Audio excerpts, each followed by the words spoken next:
오늘 세 번째, 여호수아에게 부여된 당면한 과제가 뭡니까? 요단강을 건너서 가나안 땅에 들어가는 거죠. 근데 가나안 땅이 다 사람들이 살고 있어요. 이미 그것을 여호수아가 알고 있습니다.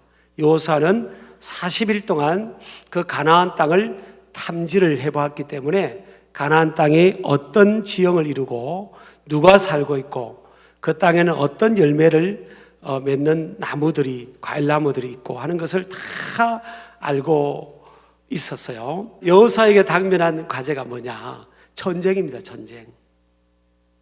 그냥 가나안 땅에 어떻게 하든지 건너가기만 하면 그냥 땅이 다 비어 있고 그 땅을 마음대로 차지하고 거기서 집을 짓고 농사 짓고 정착하는 그게 아니에요. 이미 가나안 땅에는 가나안의 7 족속이 차지하고 있었기 때문에 하나님께서 그 땅을 주셨다, 또 주신다고 해도 그 땅에 들어가면 전쟁이 기다리고 있는 것을 다 알고 있었습니다. 근데 하나님께서 이미 내가 네 평생에 너를 능히 당할 자가 없을 거다. 그러니까 이긴다는 거예요. 그 땅에 누가 살고 있고 적들이 아무리 강해도 너는 이길 수 있다라는 겁니다. 그래서 여호수아에게 주어진 이 애로사항은요, 전쟁을 치러야 되는데 이 전쟁을 좋아하는 사람이 없어요. 전쟁은 이기면 다 같지만 지면 다 빼앗기는 겁니다. 내 소중한 것들, 심지어는 가족들까지도 다 빼앗길 수 있어요. 그래서 할 수만 있으면 전쟁을 안 치르는 게 좋죠. 근데 하나님이 약속하신 그 땅은 전쟁을 치러야 되는 상황이고요. 전쟁을 치른다면 이겨야 되는데 이기기 위한 조건은 적보다 뛰어난 최신식 무기가 필요하고 또 잘 훈련된 군사들의 수적 우위가 필요하고 또 전쟁에서 유리한 고지에 있어야 되잖아요. 불리한 위치에 있으면 몰살당할 수 있는 겁니다. 그렇죠. 그리고 또 전쟁터, 그 전쟁을 치르는 그 땅에 대한 지식과 정보와 그곳에서 전쟁한 경험들이 많을수록 좋죠. 근데 이 모든 것이 여호수아에게는요, 불리한 상황이었어요. 근데 하나님은 전쟁터에 보내는 여호수아 이스라엘 백성들 향해서 특히 여호수아에게 뭐라고 말씀하시는가 하면 최첨단 무기를 주겠다고 말씀하지도 않고 체격이 좋은 군인들을 용병을 보내주겠다고 말씀하지도 않고 그럼 너희들도 다시 가서 그 땅에 가서 그 땅을 정탐하고 오라고도 말씀하지 않습니다. 하나님의 응답이 뭐냐? 첫 번째는 그 땅으로 가랍니다. 이게 현재형입니다. 그럼 미루지 말라는 거예요. 뭐 다시 미루고 재보고 그렇게 하지 말라는 거예요. 적극성과 도전정신입니다. 시제가 미래형이 아니고 현재형이에요. 그냥 그 땅으로 가라 이겁니다. 내가 주겠다고 한 그 땅으로 가라 그거예요. 또 하나는요, 하나님의 승리의 완료적 약속을 하고 있습니다. 주었으니라고 말씀합니다. 이게요, 완료형입니다. 지난 시간에도 우리가 이제 한번 강조했을 때가 있죠. 하나님의 시간 개념하고 인간의 시간 개념하고 다르다. 인간은 과거를 바라보면서 현재에 매여 살지만 하나님의 시간은 미래형이다. 또 하나님의 응답이 여호수아를 향한 응답은요, 말씀은 형통의 비결이라는 거예요. 여호수아 앞에 당면된 이 문제, 난제는 전쟁의 문제인데 전쟁에서의 형통은 뭐예요? 승리죠. 그런데 전쟁을 치르는데 하나님께서 뭘 강조하시는가 하면 7절, 8절, 9절에서 하나님의 말씀, 하나님의 율법을 강조해요. 모세를 통해서 너에게 명령한 그 율법을 다 지켜 행하라. 세 가지를 강조합니다. 말씀에 대한 강조요, 말씀에 대한 순종, 지켜 행하는 게 순종이고요, 또 내 입에서 떠나지 말게 하며 말씀을 읽고 암송하는 겁니다. 하나님 말씀을 네 입에서 떠나지 말게 해라. 그리고 세 번째는 주야로 묵상해라. 여러분, 우리가 지금 아멘을 하면서 듣는 분도 계시는데요, 이게 사실은 어떤 면에서 보면 비현실적입니다. 지금 여호수아와 이스라엘 백성들이 지금 뭘 치러야 되죠? 전쟁을 치러야 됩니다. 전쟁터에 가면요, 어디에서 화살이 또 창이 던져질 수도 있고요. 이 여유가 없는 겁니다. 전쟁은 기습해서 내가 적을 죽여야 되고 또 적의 기습 공격을 막아내야 되고, 이게 지금 여유가 없는 상황이에요. 근데 하나님은 말씀에 순종해라, 말씀을 암송하라. 암송하라는 것은요, 미완료 시제거든요. 그래서 한두 번 이렇게 읽고 암송하라는 게 아니에요. 아까 우리 8절 9에 계속적으로, 미완료 시제는 계속적이라는, 그 계속적인 걸 원하잖아요. 그냥 말씀을 계속 암송하라는 겁니다. 읽고 암송하라는 거예요. 저도 이제 설교하다가 성경 구절이 막 나오잖아요. 이거 자꾸 암송해서 그런 거예요. 그리고 또 묵상은요, 묵상하다는 것은 이제 율법에 대한 이론적 사색이 아닌 삶의 실제 생활에서의 적용과 실천을 말합니다. 근데 여러분, 전쟁과 말씀이 무슨 연관이 있는 거예요? 전쟁에 실제적인 프랙티컬한 그런 것이 필요한데 하나님께서 정말 뜬구름 잡는 것처럼, 비현실적인 것처럼요, 말씀을 묵상해라, 말씀을 암송하라, 말씀을 매일 읽고 암송해라. 여러분요, 이것을 왜 하나님께서 말씀하시는가 하면, 만약에 좋은 무기를 줬으면 무기가 전쟁에서 이기게 된 거죠. 탁월한 군사 전투력이 있는 군인들이 숫자가, 이스라엘 백성들의 숫자가 많았다면 그 탁월한 전투력을 가진 군인들의 힘으로 이긴 겁니다. 하나님은 그걸 원치 않는 거예요. 하나님은 어떤 상황이든 어떤 믿음의 사람을 통해서 뭐예요? 하나님이 하나님됨을 드러내고 싶은 거예요. 온전히 하나님께서 다 주관하신다는 것을 드러내고 싶은 겁니다. 그래서 여러분, 하나님의 의도가 왜 말씀을 강조했냐? 따라합시다. 말씀은 하나님 자체임을 증가하시기를 원하셨다. 여러분요, 말은요, 말하는 사람의 인격이 담겨 있어요. 인격이 신실한 사람은요, 그 말한 것을 지켜요. 인격이 신실하지 않은 사람은, 거짓 인격을 가진 사람은요, 말을 해도 안 지킵니다. 이 세상에는 왜 우리가 조심스럽죠? 여러분, 왜 저는 어떤 때는 뭘 계약서 쓰고 이럴 때 보면요, 왜 계약서가 필요하지? 그러니까 말을 해도 안 지키는 사람들이 많은 거예요. 근데 하나님은 말씀 그 자체입니다. 자, 왜 하나님께서 요한복음 1장 1절에 태초에 말씀이 계시니라, 이 말씀이 하나님과 함께 계셨으니 이 말씀은 곧 하나님이시니라. 자, 우리가 그럼 이 성경 말씀이 하나님인가? 그건 아니죠. 하나님의 말씀이 기록되어 있는 거잖아요. 하나님이 말씀하신 것은, 하나님은 완벽하게 온전하게 신실하시기 때문에, 하나님, 그리고 완벽한 신실, 완벽하게 전능하시기 때문에 하나님께서 하신 말씀은 하나님의 완벽한 인격이 그 자체에 담겨 있는 거예요. 그러니까 하나님의 말씀이 왜 약속이고 이루어질 수밖에 없는가 하면, 인간도, 사람도, 신실한 사람은 그 말을 지키려고 하잖아요. 하나님은 완벽하게 신실하신 분이에요. 그리고 그분은 모든 것을 하실 수 있는 전능하신 하나님이세요. 그렇기 때문에 그분이 하신 말씀 자체가 하나님 자체인 겁니다. 하나님의 온전한 인격이 그에게 있는 거예요. 자, 그래서 요한복음 1장 14절, 말씀이 육신이 되어 우리 가운데 거하시매 우리가 그의 영광을 보니 아버지의 독생자 영광의 은혜와 진리가 충만하더라. 다 이거 우리가 어릴 때 성경 외웠던 거잖아요. 말씀이 육신이 되신 분이 누구라는 거예요? 독생자 영광, 예수님이라는 거예요. 예수님.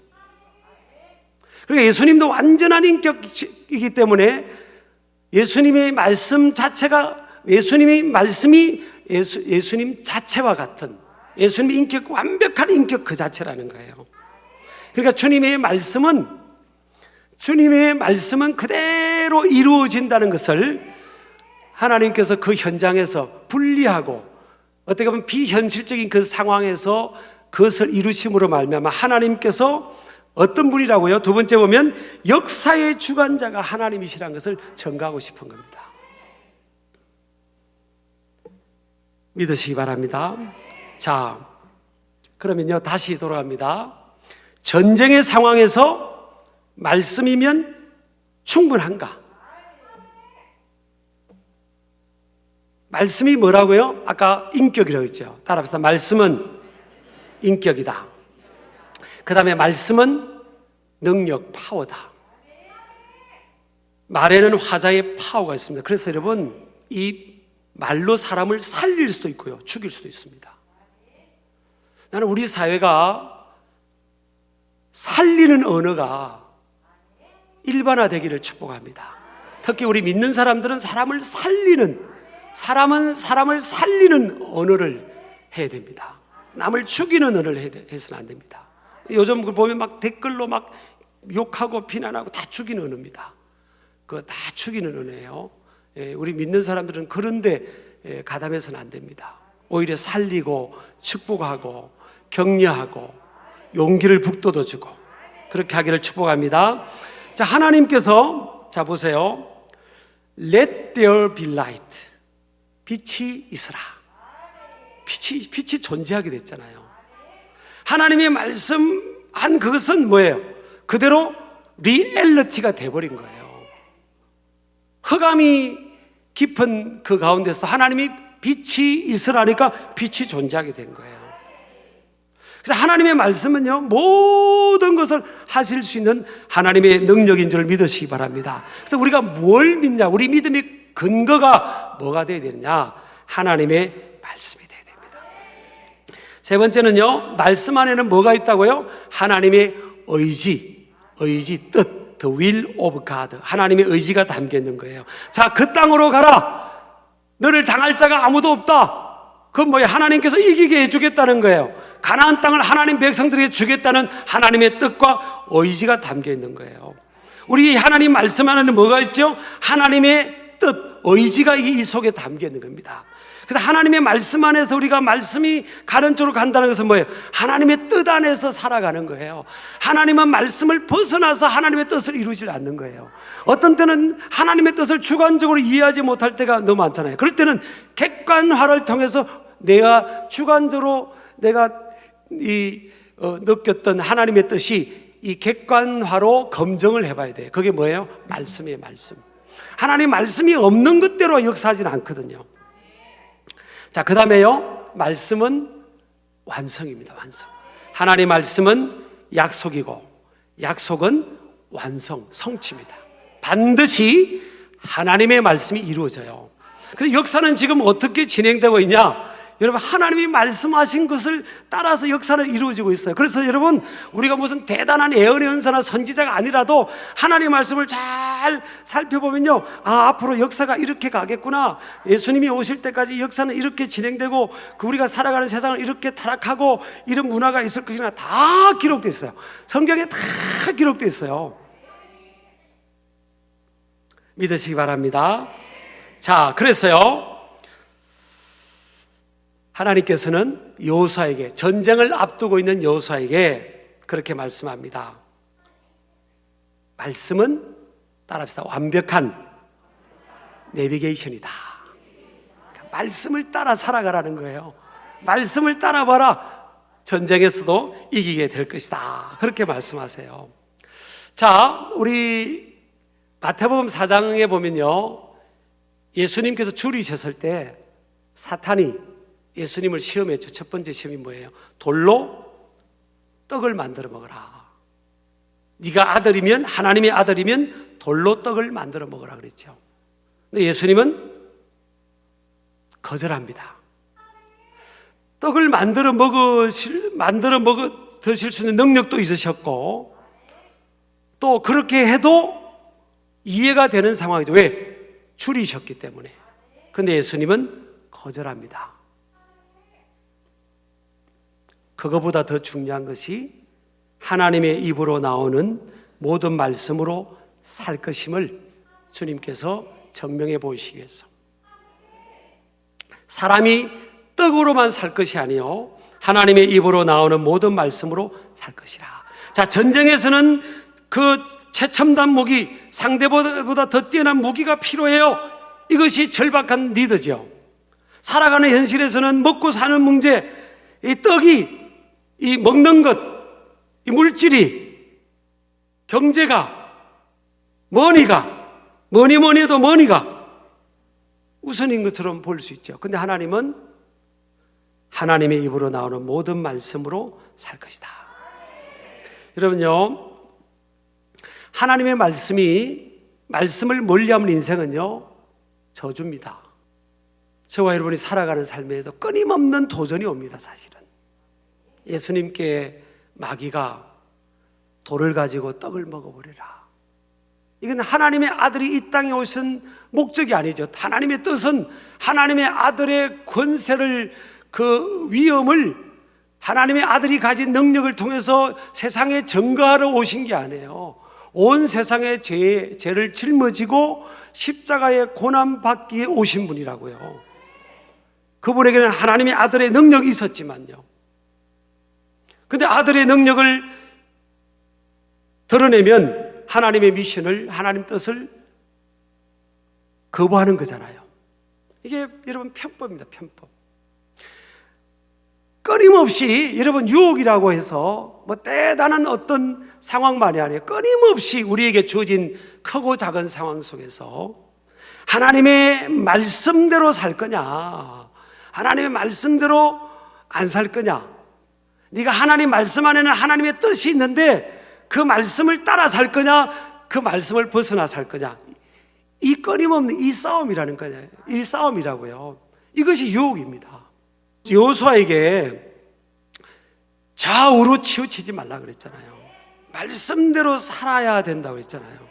그래야 평탄과 형통이 있다. 형통도 있고요, 형통은 승리입니다. 평탄은 그냥 평안하게 이긴다는 거죠. 그래서 여러분 여리고성 같은 것도 보면 7일 동안 돌고 그냥 피 하나 한 방울 안 흘고 그냥 다 정복해 버렸잖아요. 여러분 우리가 이게 잘 생각해 봐야 됩니다. 지금 3,420몇 년 전의 상황이거든요. 자, 오늘 3,400 몇십 년 후에 우리의 삶도 전쟁 아닙니까? 사실 약육강식과 같은 정거래 법칙이 뭐 작동하는 것 같은 그런 삶의 현장이잖아요. 그럼 우리에게 필요한 것은 여러분 그것에서 이기기 위한 실제적인 그게 필요한데, 하나님은 말씀이다. 어떻게 보면 고지식하고 비현실적일 것 같은 그 하나님의 말씀을 강조하는 거죠. 그러면서 여호수아에게 마음을 강하게 하고 담대히 하라. 두려워하지 마라. Don't be afraid. 두려워하지 말아라. 하나님의 말씀을 주야로 묵상하고 그 말씀을 네 입에서 떠나지 않게 하고 그 모든 말씀을 지켜 행하면 내가 이기게 해주겠다는 거예요. 하나님은 철저하게 당신의 영광을 드러내기를 원하는 겁니다. 사무엘상 17장 47절에 보면 전쟁은 여호와께 속한 것이라, 그런 고백이 있어요. 사무엘상 17장 47절요. 한번 읽어보겠습니다. 또 여호와의 구원하심이 칼과 창에 있지 아니함을 이 무리로 알게 하리라. 전쟁은 여호와께 속한 것인즉 그가 너희를 우리 손에 붙이시리라. 지금 이 말씀을 누가 하는가 하면 다윗입니다. 다윗이 아버지의 부탁을 받고 전쟁터에 있는 형들에게 먹을 것을 가지고 신방을 간 거예요. 아버지가 이것 좀, 야, 형들 갖다 주면서 형들이 살아있냐 죽었냐 잘 있냐 한번 보고 오너라 했겠죠. 그래서 이제 보러 갔는데 다윗은 이 군인도, 무장한 군인도 아니었어요. 근데 갔더니 골리앗이 한 3m 약 5cm쯤 된대요. 어마어마한 거인인 골리앗이 칼이 막 배틀채와 같았잖아요. 골리앗이 이스라엘 백성들을 조롱하고 하나님을 막 조롱하는 겁니다. 그거를 다윗이 딱 형을 만나러 갔다가 그 광경을 보자마자 다윗이 열받은 겁니다. 여러분, 어떤 때는 사람이 열도 받아야 됩니다. 거룩한 이 분노도 있어야 됩니다. 이 죄에 대해서, 불의에 대해서, 하나님을 모욕하는 것에 대해서 이런 막 거룩한 분노도 있어야지. 그럴 때 침묵하고 그거 하나님 앞에 점수 잘 따는 거 아니에요. 다윗이 어린 목동이었지만, 저 보세요, 골리앗에게 그럽니다. 여호와의 구원하심이 칼과 창에 있지 아니함을 이 무리로 알게 하리라 그러잖아요. 전쟁은 여호와께 속한 것이다. 그가 너희를 우리 손에 붙이시리라. 이게 뭡니까? 전쟁은 하나님께 속했다는 게 뭐예요? 하나님 이기고 지는 것은 하나님의 손에 있다. 네가 칼을 큰 칼을 가지고 있다고 해서 가지고 있다고 해서 네가 그것 때문에 이길 줄 아느냐? 하나님이 우리를 도와주시면 너희들은 우리 손에 붙여진다. 여러분, 이게 다윗의 고백입니다. 소년의 고백이라니까요. 그 결과 우리가 알잖아요. 다윗이 골리앗을 이겼고, 다윗의 믿음의 용기 때문에 이스라엘 군인들이 블레셋 군인들을 이겼지 않습니까? 여러분, 우리가 살아가면서 아까 전쟁 중에는 여유가 없고 바쁘고 해야 될 일이 많고 집중해야 될 일이 많다 보니까 어쩌면요, 저를 포함해서 우리가 말씀 앞에 소홀하지 않았습니까? 말씀을 읽는 시간, 묵상하는 시간, 하나님 전에 나와서 말씀을 듣는 시간, 여러분 다 이해가 된다고 그랬잖아요. 왜? 전쟁에서는 더 필요한 것들이 실제적으로 있으니까.